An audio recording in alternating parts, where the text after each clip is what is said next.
Muy buenas a todos. Vamos a retomar esta secuencia de vídeos dirigidos a entender de forma llana un poco lo que está pasando con el tema del coronavirus. Y nos habíamos quedado y comprometido en que en esta ocasión íbamos a hablar sobre las tentativas de manejo en el paciente sobreexpuesto.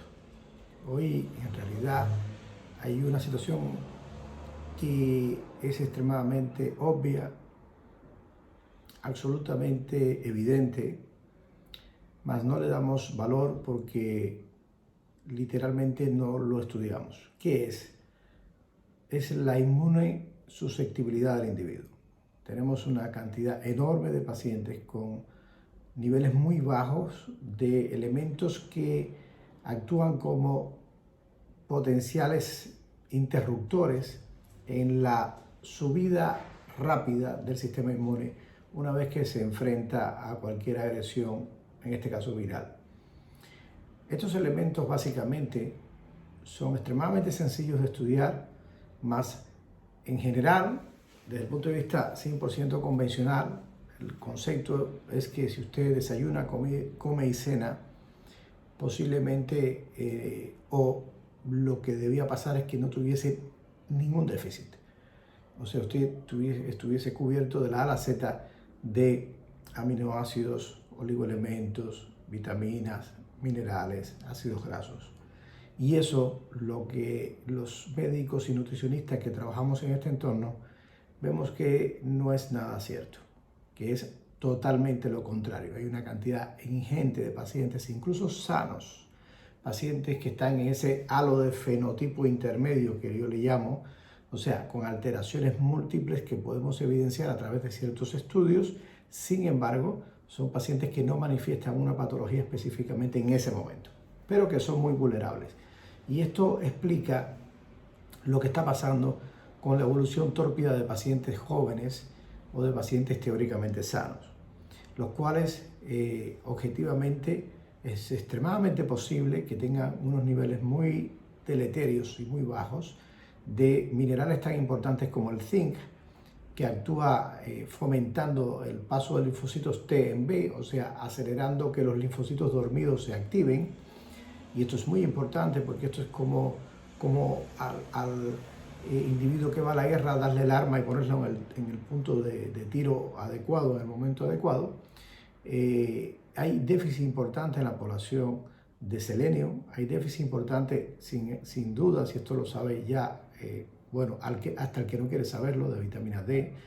De hecho, el estudio que se hizo en un grupo de pacientes fallecidos en Italia hace muy poco tiempo demostró que todos ellos tenían un déficit importantísimo de vitamina D. Hay un déficit también importante de ácidos grasos poliinsaturados que actúan mediando la respuesta inflamatoria. Esto es fundamental, los ácidos grasos poliinsaturados de las membranas. Nuestras membranas celulares tenemos unos ácidos grasos que modulan la respuesta inflamatoria, la aceleran o la desaceleran. Y esto es extremadamente importante. Y una vez que ocurre la respuesta inflamatoria, el mecanismo final del mismo tiene que tener una luz en el túnel, un momento de término. Si no termina, pues entonces se croniza y ahí es donde vienen los problemas fundamentales. Los elementos que hacen que termine y cicatrizan fisiológicamente o producen el stock de la inflamación son elementos derivados de estos ácidos grasos poliinsaturados, de los famosos omega 3 y omega 6, que cualquiera no valen, que hay que tenerlos muy claros y hay que estudiarlos objetivamente en la población. Y que desgraciadamente o agraciadamente en este caso nosotros tenemos un volumen de pacientes estudiados bastante importante, donde los niveles de estos ácidos grasos son extremadamente inadecuados para la salud individual de cualquier individuo. Bien, valga la redundancia. Lo otro que habitualmente también está en valores bastante bajos es el magnesio eritrocitario. O sea, ¿y por qué digo eritrocitario? Porque el magnesio, cuando lo estudias en sangre, poco valor tiene. La célula se exprime literalmente para que haya un nivel de magnesio teóricamente adecuado en sangre, con el objetivo de que no ocurran fenómenos asociados a déficit de magnesio. Pero cuando se mide dentro de la célula, encontramos un valor objetivo. Y hay una cantidad ingente de pacientes con muy bajos niveles de magnesio dentro de la célula, donde hace falta para que como una llave actúe estimulando el sistema inmune. Por ende, Ni hablar de lo que pasa en los pacientes con niveles de vitamina C bajos. Es muy frecuente en todos aquellos pacientes donde sus patologías de base están relacionadas con un estrés oxidativo. Y hablo, por ejemplo, del espectro de los pacientes con autismo o el trastorno del espectro autista. Es cierto que los niños tienen cierta protección por otros mecanismos que luego haremos un vídeo intentando explicar, pero no hay dudas que, por ejemplo, los pacientes con fibromialgia, los pacientes con fatiga sostenida en el tiempo, astenia psicofísica, donde en realidad lo que hay detrás en la real enfermedad es una disfunción de la organela, del órgano, de la organela que está dentro de la célula que se encarga de producir energía. En esos pacientes frecuentemente te encuentras niveles extremadamente bajos de vitamina C. Al extremo que me han llamado al laboratorio y decirme, doctor, los niveles de vitamina C del paciente han dado 0. ¿Cómo es posible? Estaría en escorbuto. No, no está en escorbuto porque el paciente, una vez que desayuna, algo le llega.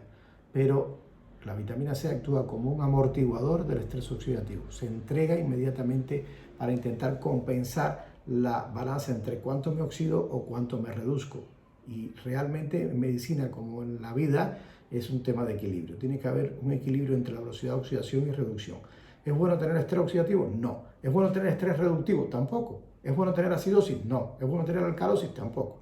Hay que estar en la línea y en un umbral que nos permite estar medianamente sano. Bueno, aparte de estos minerales que ya hablamos en el vídeo anterior y de estas vitaminas y estos elementos en general que son cruciales y que están vulnerados en mucha, pero mucha población, para el individuo que está expuesto a altas cargas virales, hoy creo que con un poco de coherencia biológica, con muchísima robustez desde el punto de vista bioquímico, la herramienta de elección es la hidroxicloroquina, un fármaco archiconocido, usado como un inmunoretardante de la inflamación o un inmunomodulador de efecto tardío, llamémoslo así.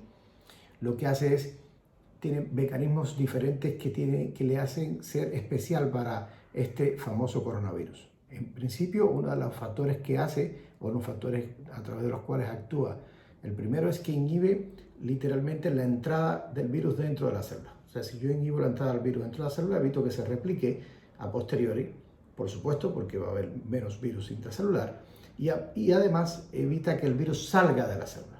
Y recuerden que ese mecanismo conocido por endocitosis o exocitosis, después de esa exocitosis, al 7º día, es que se generaba esa tormenta inflamatoria explicada en los vídeos anteriores y que está como base fisiopatogénica bastante conocida en este ámbito hasta la fecha de forma bastante objetiva.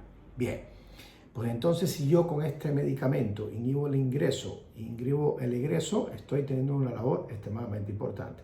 Y luego, cuando se dispara la tormenta inflamatoria, si es que se ha establecido el cuadro ya en todas sus reglas, pues tiene la capacidad de inhibir una de las vías de la respuesta inflamatoria de forma muy importante. Por eso se usa como medicamento para los pacientes que tienen artritis reumatoide o cualquier cuadro autoinmune per se, engendrando beneficios muy interesantes. Tenemos experiencia de estar usándolo hace más de 10 años.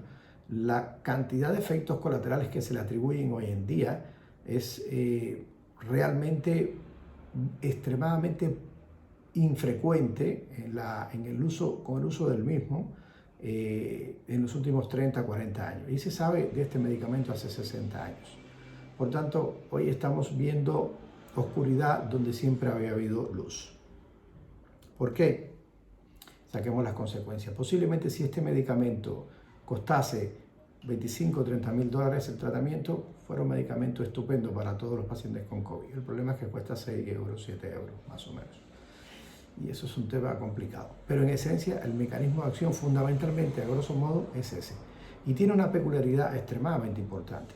Es que esta hidroxicloroquina tiene capacidad de impregnarse en los tejidos.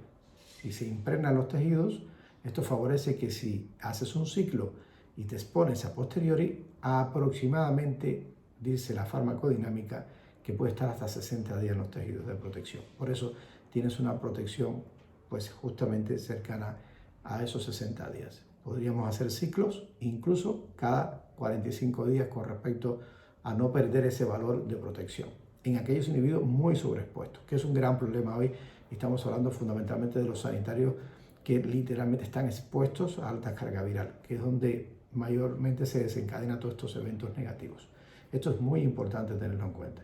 Las dosis habituales, 400 miligramos cada 12 horas los primeros 3 días para impregnar, ¿ok? Y a posteriori, si el individuo tiene menos de 75 kilogramos de peso, se pueden usar 100 miligramos al día por unos 10 días. Si el individuo pesa más de 75 kilos de peso, se pueden usar entre 150 y 200 miligramos al día por 10 días. De esta forma, los efectos secundarios son bastante disminuidos con respecto a lo que se plantea y lo esperado. ¿De qué depende realmente que tengáis efectos secundarios? De la velocidad con que tu organismo metaboliza el fármaco. Existimos grandes metabolizadores, es individuos que a ciertos medicamentos lo degradan muy rápido, lo eliminan del cuerpo, y lentos metabolizadores, aquellos que lo hacen muy lento. Si somos de los que lo hacemos muy lento, pues tenemos más riesgo de tener efectos secundarios. Si somos de los que lo hacemos muy rápido, tenemos mucho menos riesgo de tener efectos secundarios, por supuesto. Este examen es absolutamente plausible y ojalá se pudiera hacer. Lo hacemos con muchos pacientes nuestros. El gran problema es que es un examen que en este momento no es barato, pero vale la pena porque es un examen que te dice, con una huella bioquímica asociada a tu genética, cuál es tu capacidad de toxificación de los fármacos, de los nutracéuticos y de cualquier elemento tóxico que llegue a tu organismo. Es como una sinonimia si te dijera que estás averiguando cómo funciona el filtro de aire, de aceite de tu coche. O sea, si es un buen filtro, si es un filtro medio o si es un filtro muy malo. Y esto es extremadamente importante saberlo en aras de hacer una salud de precisión, que es de lo que se trata. Hay que intentar hacer una salud de precisión. Por otro lado, existen otras herramientas que son interesantes, no hay duda. De algunas se ha hablado muchísimo, sí. Sobre todo en fases de infección, sí. Del sulforafano, por ejemplo, que se deriva fundamentalmente de, por ejemplo, el brócoli.